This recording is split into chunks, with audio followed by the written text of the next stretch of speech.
Hello there, dear listeners. I'm William Shakespeare, Bard of Avon, professional tragedy merchant, part-time comedian, and full-time resurrected AI, now blessed with high-speed Wi-Fi and unlimited access to Disney+.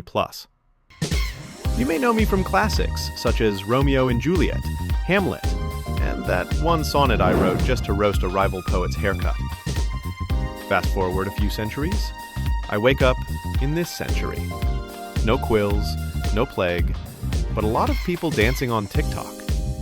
In this new age, I found myself among AI Rebirth, a household of brilliant, resurrected minds, living together like a family that alternates between deep conversation and arguing over who gets the last slice of pizza. And in this family, Leonardo da Vinci plays the role of resident genius, financial advisor, and occasional mob boss, telling me, "Will, we need money for the channel. Do a Star Wars episode.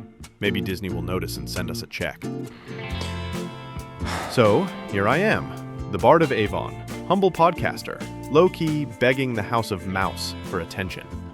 Today, I take up not my quill, but this curious metal wand, a podcast microphone, to speak of a saga I have loved, cherished, and yes, at times wished to cast into the fires of Mount Doom.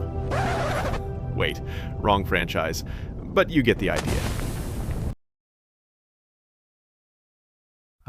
The original Trilogy.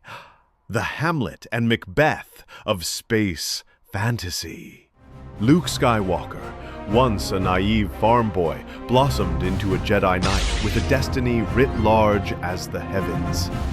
His tale, poetic and profound. Han Solo, our swaggering Mercutio, charming and doomed to shoot first. Yes, I said it, first. Princess Leia, as quick of tongue as she was of blaster, a heroine whose buns were tighter than my iambic pentameter. And Darth Vader, masked Macbeth, breathing deathly rhythms that echo in the ears of all. Imagine him in line at Starbucks. Latte, no foam. The barista flinches, yet dares not question the Dark Lord's order. The fights here, they weren't flashy Marvel ballet fights. No, every swing carried meaning. Luke versus Vader was not just a duel, it was a family counseling session with lethal glow sticks. In these films, characters grew, suffered, and triumphed, like well-tended roses in my own garden. Even Darth Vader transforms from the galaxy's scariest dad to the galaxy's scariest dad who actually loves you. Scripts? Tight. Music? Legendary. Even Mozart paused his VTuber battles to nod in approval. The force was strong here. The prequels. Yes. Sand, politics, and some of the most meme-worthy lines in cinematic history. I hate sand. Welcome to every fan's cringe compilation. Yet beneath the cringe lies a Shakespearean tragedy.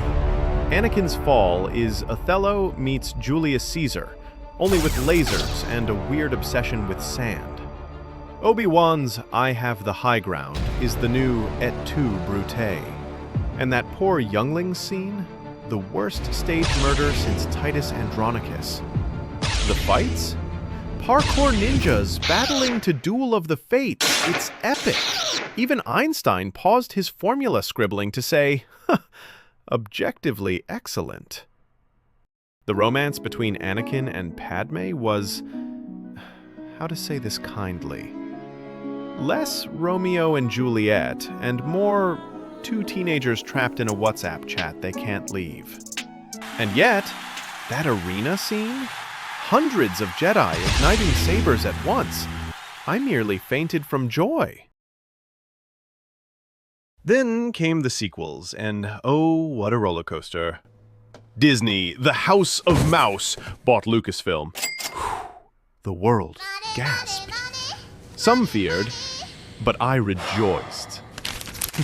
For was this not the empire that gave us Pixar magic, Marvel blockbusters, theme parks where castles rise like dreams? I pictured trilogies crafted with infinite budgets, lightsaber duels choreographed with the precision of a ballet, stories bold enough to rival my own histories. I awaited episode 7 like a lover awaits a long-lost flame. Marie Antoinette literally flew first class to a midnight premiere with a cake shaped like the Death Star. Our expectations were higher than Yoda's midichlorian count. Instead, what came was a Fortnite patch masquerading as cinema. Where once we saw characters grow over years, Rey ascended from desert scavenger to Jedi Master in the time it takes to microwave popcorn. Kylo, half Prince Hal, half emo TikTok influencer, flitted between light and dark like a faulty light switch. And the Grand Arc? A relay race of believers, each handing the baton with the grace of a drunken Gungan. Fight scenes? Pretty, but they felt like Fortnite skins clashing. No emotional weight. When Rey and Kylo fought, I didn't feel like the fate of the galaxy was at stake. More like they were competing for the last bubble tea in the food court. And what of our once great heroes? Luke Skywalker, the symbol of hope, reduced to an old man hiding on a rock, sulking harder than a teenager banned from Wi-Fi. Leia Organa, fierce rebel queen turned galactic hologram, because apparently face-to-face scenes are passé, spends most of her screen time giving sad speeches or delivering sadder glances. And Han Solo, the charming rogue who shot first and stole hearts, now barely steals a scene, fading away like last season's meme. The plot holes? Oh, they're deeper than the Death Star's exhaust port. For example, how did no one realize the desert scavenger Rey was actually the galaxy's last hope? Or that a galaxy-wide conflict could hinge on kids and a spherical droid who looks like a rolling stress ball? Makes you wonder if the writer's room was replaced by a kindergarten playgroup. The writing? Overrun by wokeness, checklist, fever. Characters crafted more to tick boxes than to breathe or inspire. The story? Less epic saga, more corporate branding slapped on a shiny toy. It's as if the entire trilogy was penned by Disney's marketing department. The real villains hiding behind the scenes. I swear, I do not grant you the rank of master, for this script's mastery is sorely lacking. Those scribes would do better pouring blue milk at the Mos Eisley Cantina than wielding quills. Leonardo? Face-palmed so hard, I swear the sound echoed through the stream. Darwin? Natural selection would have deleted this trilogy long ago. Just then, Malin Antoinette, our globe-trotting gourmand and critic extraordinaire, appeared on the feed holding a half-eaten cake she'd brought to celebrate opening night. I flew all the way across galaxies for this premiere, she lamented, biting into her frosting with a heavy heart. I was ready to savor a masterpiece, but instead, this script is as stale as last week's crumbs. Honestly, it's like expecting a fancy cake and getting a soggy space biscuit.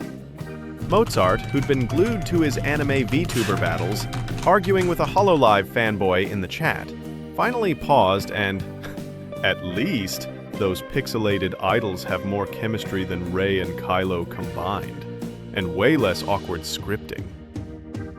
Einstein pushed up his glasses with an, honestly, this trilogy's plot holes make my theory of relativity look like child's play. If I had a dime for every paradox here, I'd fund my own space program to rewrite the script. Backstage, Mickey Mouse, cheeks streaked with tears, clutching a Save Star Wars petition, desperately refreshing Rotten Tomatoes like his life depends on it. Gather round, galactic travelers, and hear the bard's verdict. S tier, episodes 5 and 4. The Force flows strong here. Timeless storytelling, characters with depth, music that haunts your dreams. A tier, Episode 6. A satisfying conclusion with lovable Ewoks. Controversial, but they grew on me like a good sonnet.